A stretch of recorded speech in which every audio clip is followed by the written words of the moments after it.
کا مطلب ہے، لبیک کا مطلب ہی یہ ہے کہ آپ صلی اللہ علیہ وسلم سے کہ بھئی آپ تو بدلہ اپنا نہیں لے سکتے تو ہم ذمہ داری نبھانے کے لیے تیار ہیں. آپ اور یہ وہ آپ کے بہاف کے اوپر ہم یہ ذمہ داری کریں گے.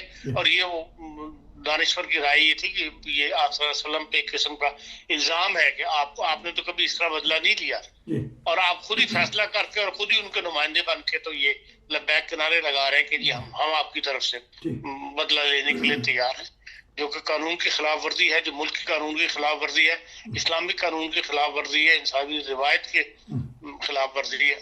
تو اس کو روکنا حکومت کا کام ہے اور علماء کا کام ہے، اور کوئی اس طرف متوجہ نہیں ہے کہ اس قسم کے نعرے جو ہے پاکستان میں ممنوع قرار دیے جائے. تو اب یا سری لنکن حکومت یا قانون کیا کہتا ہے کہ ان کو کیسی سزا ہو سکتی ہے؟ اگر ان کو زیادہ سنگین سزا دی تو وہ تو پھر ہیرو بن کے نکلیں گے، جس طرح آگے سلمان تاثیر صاحب کا جو قاتل تھا اس کو ہیرو بنا کے دیکھیں سزا تو اس میں جن دو بندوں نے مارا ہے، جن تین بندوں نے، اصل سزا تو انہیں کو ہوگی. باقیوں کو تو اکثر کو چھوڑ دیا جائے گا، اور جس کسی کو ہوگی، کسی کو 6 مہینے کی ہوگی، کسی کو سال کی سزا ہوگی، سوائے ان 3 بندوں کے. اس کا علاج تو یہی ہے کہ جتنے بندے وہاں موجود تھے سب کو ایک ہی سزا ملنی چاہیے، اور سب کو جو ہے وہ ایک لمبی سزا دی جائے تاکہ دنیا کو کان ہو کہ اس قسم کی حرکتیں جو ہے وہ نہیں کرنی چاہیے. تو حکومت برداشت کر لے گی اتنی دیر اتنے سارے مجرموں کو رکھنا؟ یار ریاست نہیں برداشت کرے گی تو کون کرے گا؟ تو پھر تو اس کا مطلب ریاست کے پاس تو طاقت ہے، تو اتنی طاقت ہے کہ وہ گھٹنے ٹیک دیتے ہیں. یہ انہی کی غلطی ہے نا، انہی کی غلطی کی وجہ سے یہ دن دیکھنے پڑ رہے ہیں پاکستان کو. اب یہ بتائیے گا کہ حکومت پاکستان کو کیا کرنا چاہیے تھا، اور اس کے علاوہ اس فیملی کے ساتھ یا حکومت سری لنکا کے ساتھ کس طرح کا افسوس اور کرنا چاہیے تھا؟ گو کہ ہمارے بڑے بڑے سربراہان نے افسوس کیا ہے.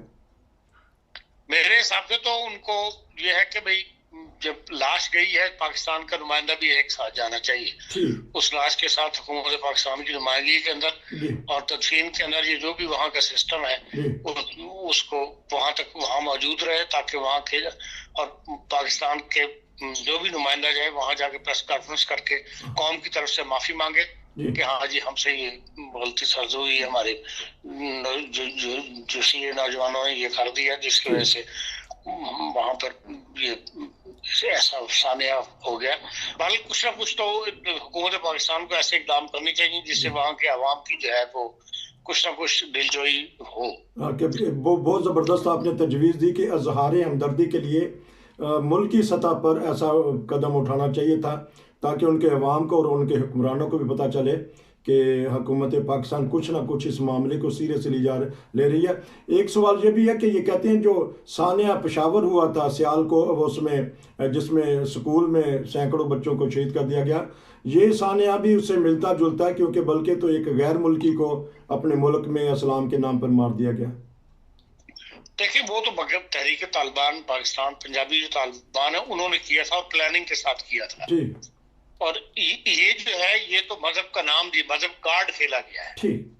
یہاں پہ تو اس میئر کے ساتھ بنتی نہیں تھی، اس کی سختی کی وجہ سے جو لوگ تنگ تھے انہوں نے اس موقع سے فائدہ اٹھایا اور انہوں نے یہ اس طرح اقدام قتل اٹھا دیا کہ اس کو اصل تو بات یہ ہے کہ بھئی ایک تو اس کو مارنا اور پھر اس کو یہ ہے کہ بھئی آگ لگانی لاش کو، یہ جو ہے سخت ترین انسانی ظلم ہے جو بدنامی کا باعث بنا ہے. لڑائی جھگڑے تو کئی جگہ ہو جاتی ہیں اسٹاف کے دوران اور مینیجرز وغیرہ کے درمیان آپس میں نہیں بھی بنتی، لیکن یہ ہے کہ اس کو مذہب کا رنگ دے کے کیونکہ یہ پاکستان میں روایت بن گئی ہے کہ اس کو مذہب کارڈ کھیل لو، مذہب کی طرف موڑ دو اس کو تو لوگ جو ہے سزا سے بچنے ہمیں سزا نہیں بچے گی، سزا سے بچ جائیں گے.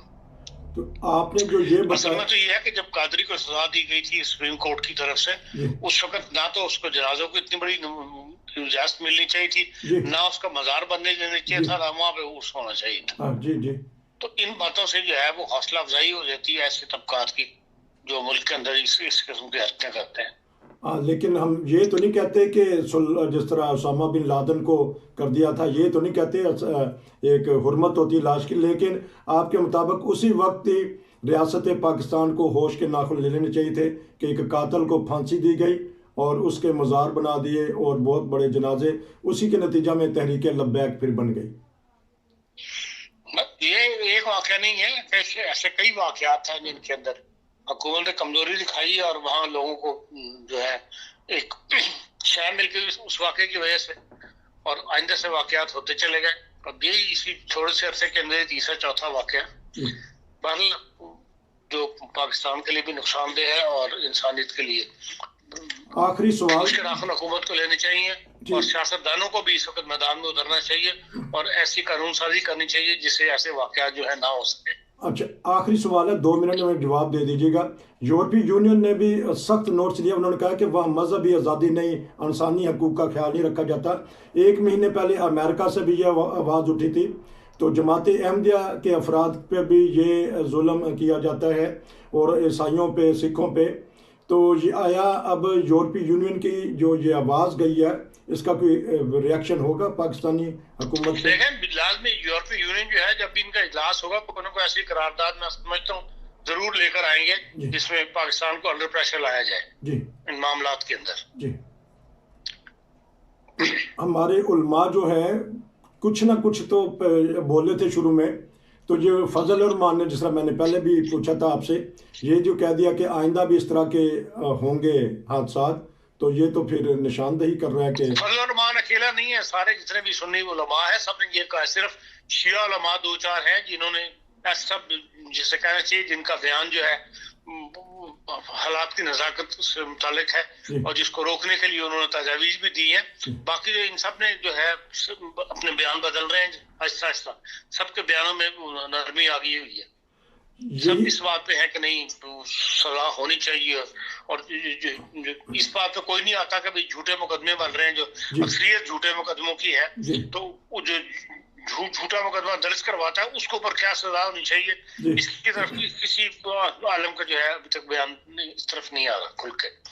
آپ کا بہت شکریہ. ناظرین، یہی تو پاکستان کی ناکامی ہے کہ وقتی طور پہ جوش دکھا دیتے ہیں، پھر جوش ایسا ایسا ختم ہوتا ہے، پھر ہوش بھی اڑ جاتے ہیں اور ایسے قوانین بنائے گئے ہیں وہاں جس سے پاکستان کا چہرہ جو سا صحیح دنیا میں دکھائی نہیں دے رہا.